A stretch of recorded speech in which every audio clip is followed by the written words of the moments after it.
I'm with the WBC President, Mauricio Sulaiman, and he's joining us here on the Fight Guys.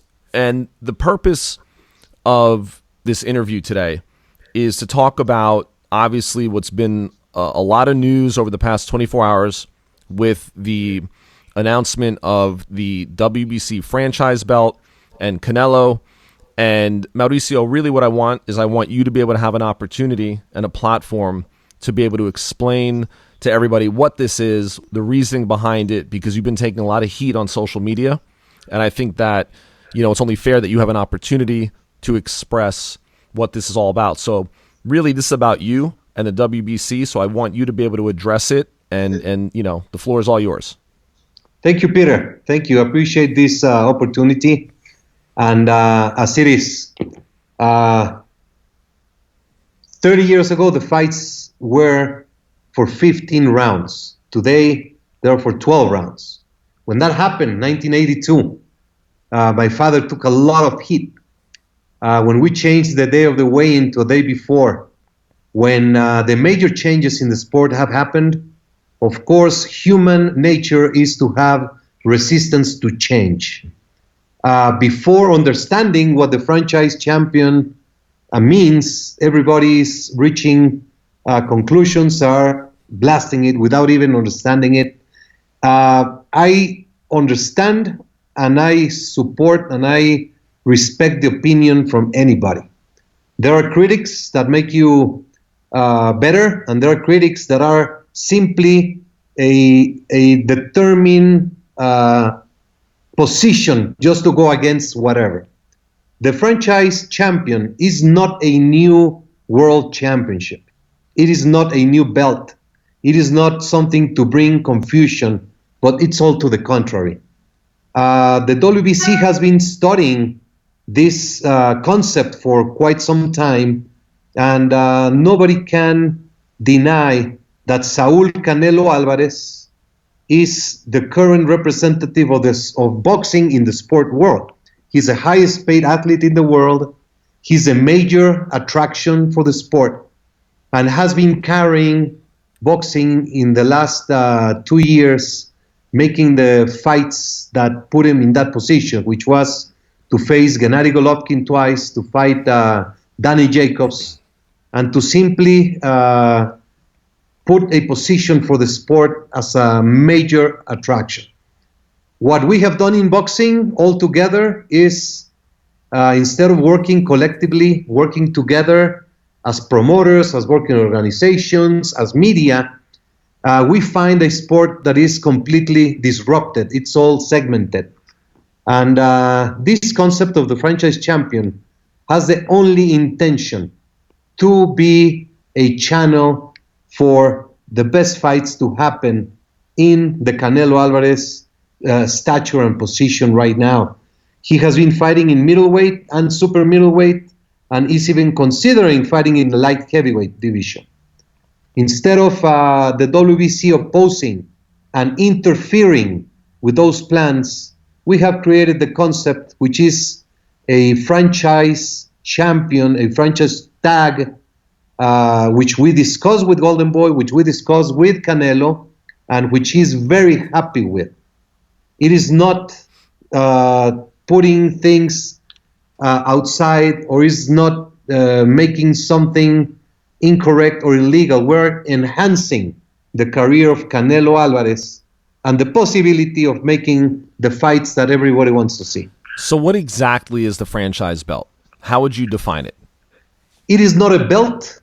It is a nomination or status for Canelo Alvarez. It is only awarded by the WBC Board of Governors, and it has a series of specific requirements. You have to be a champion who has demonstrated to the world throughout the years your value as a fighter and your value in the industry of the sport or industry of boxing. This nomination as franchise champion allows you to compete in different divisions, in different weight categories. It takes you from a normal activity of having to defend your title and to have the mandatory once a year. It puts you in a different perspective in which Floyd Mayweather was, in which Oscar De La Hoya was, in which now Canelo Alvarez is. So, for example, if he were to fight Sergey Kovalev, for example, if he loses to Kovalev, Kovalev doesn't win the franchise nomination. Canelo just loses it. Possibly. But no one can win it. You have to be appointed. You are appointed, and it's non-transferable. So it's not a belt. It's not a belt. It's not a belt.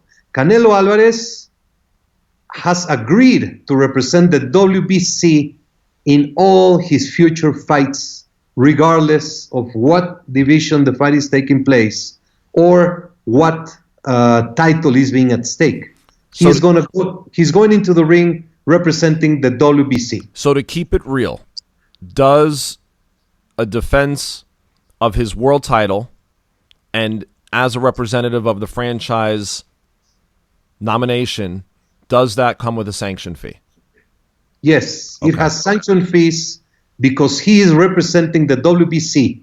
But this is not about sanction fees. I'm just bringing up what people are asking. Oh, good. It's good to clarify.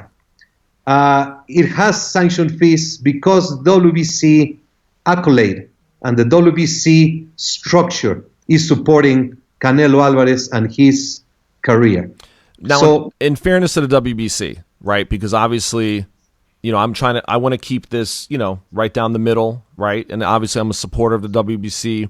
It's no secret. I have a history with you for 25 years. You're also my friend. And I'm not pandering to you, right? I'm asking because I know a lot of people want the answers, and I'm understanding what you're saying. So people also have to understand, like, you've had a rocky relationship with Canelo. It hasn't always been smooth. This isn't like you're Mexican, he's Mexican, you're just, finding a new way to get a sanctioning fee and supporting him. With all of you guys have had you guys have bumped heads in the past, but you're basically recognizing. That was clear, that was evident, and that was a difficult period in 2017. So that's what happened. That's one of the things that they can easily be forgotten. So if Canelo's on board with this, then no one should really be concerned if there's a sanctioning fee because he's okay with this. Yeah, I don't understand why everything has to go down and labeled as sanction fees and labeled and discussed as for a monetary situation. That's unfortunate, but that's the reality of the people that express themselves in social media. And I understand that if they want to make it a case, it's okay. We are proud. We stand tall. The boxing community knows what the WBC does around the world. Not in Mexico, not in California, but around the world. It's a very complex organization with activity throughout the world. And every single penny that comes to the WBC goes back to boxing. We have open books. And if people like to talk about sanction fees and vested interests, we cannot stop that. It's their own decision to talk about that. But they could also talk about there's so many good things that we do every day. I mean, it's no secret. Canelo's the biggest name in the sport right now. I mean, that's undeniable. And he's also the highest paid athlete in the world. And I think that's still undeniable. I mean, I could be wrong, but I think he still is the highest paid athlete in the world. Has the WBC looked into nominating anybody else in any other weight classes right now, or is this something that you're trying out with Canelo and see how that goes? No, this is as it is explained in the press release that we sent out. It is a appointment, and it's received and accepted, and it has something that is starting. Of course, we are looking into manage it and make it better and change whatever has to be changed. But this is one thing for Saul Canelo Alvarez right now. He's the major drive in the sport, and he has been champion, and he has been affiliated to the WBC for 12 years. He could have turned it down. He could have said, "You know what? I don't." Yeah. He could have turned it down. Absolutely. And It was a situation, as I explained, we have been developing this for several years. And you don't want to see a mandatory get in the way. And then everybody wants to see unified champions. And they want to see one champion per division. We have offered that. We have offered all four organizations to do a tournament and get one champion. That champion administered by all four organizations. But there's no response on that matter. And when you have a unified champion, then the mandatories of every organization get in the way. That's when the problems arise. right, and that's look, that is just a function of the reality that we live in boxing. Every champion is going to have a mandatory because that's how mandatory contenders get to challenge for the title. And of course, the more you unify, the more difficult that becomes because it kind of slows the process down. But as we saw recently, when Andy Ruiz beat Anthony Joshua, you could see the camaraderie amongst the sanctioning bodies. I think I saw you wearing a WBA hat with Gilberto Mendoza, right? Or was it the other way around? Yeah. No, it was you. No, right? they came to Mexico, and Right. we're all for unity. We're all for trying to make the best. We don't like to fight. We like to unite, to mediate, and to make things happen.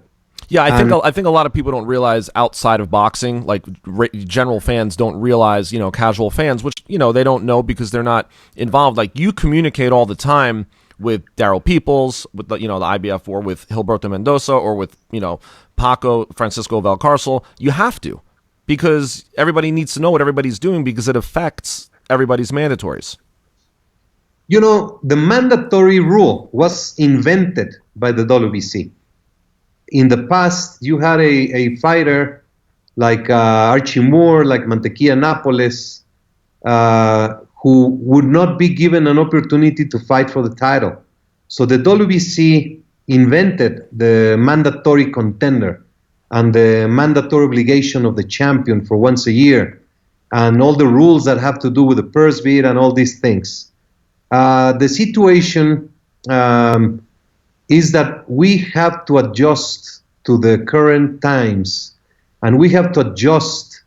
If a country has a constitution and they update that constitution and change the laws, that's what the WBC also does with our constitution and our regulations.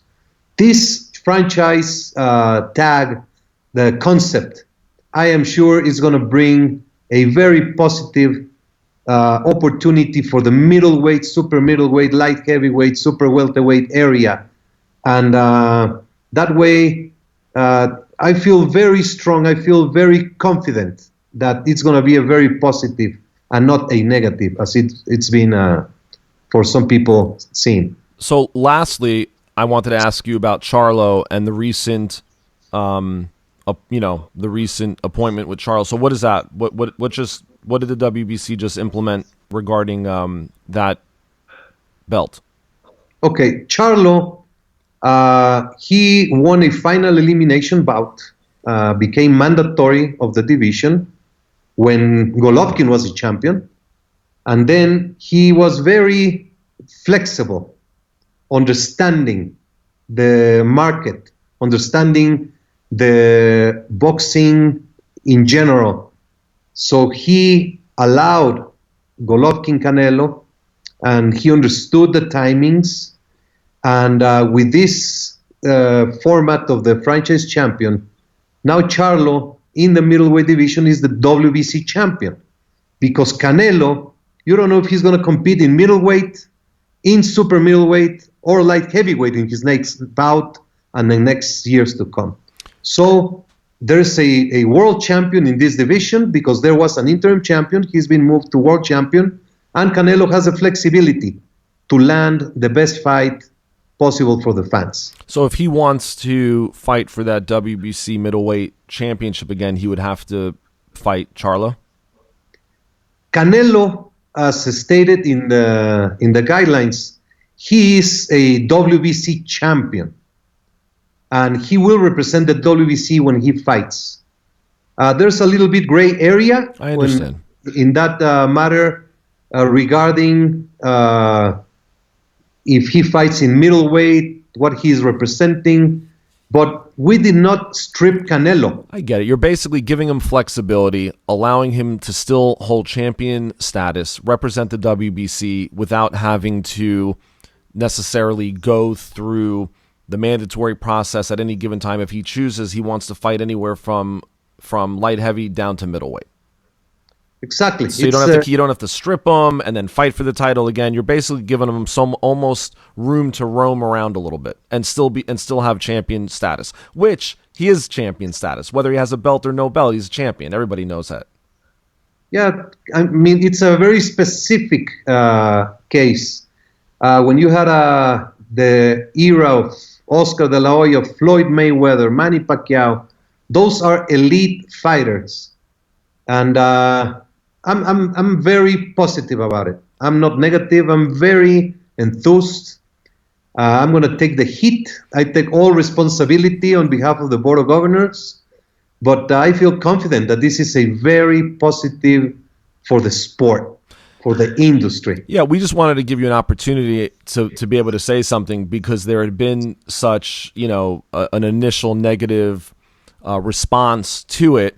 And I wanted people to have an opportunity to understand from your perspective without trying to fit it into a tweet, exactly what this was. So is there anything else you wanted to mention about the franchise nomination in general or anything related to the WBC? Well, I deeply appreciate this opportunity. And as I say, we are not in a popularity contest. Unfortunately, we make decisions which sometimes are popular, sometimes are not. We find our actions day after day that for the general public might be boring. It's boring, it's not attractive to go and save lives and make difference in people's lives. We want the news about what is wrong and what is questionable. But we're not in the popularity contest, as I mentioned. We keep working hard. We stand tall and pride. We have so many committees, so many things that are doing so good for not only boxing, but also for youth around the world. And we just keep working hard. And I thank you very much for this opportunity. Thank you so very much, Peter. Take care.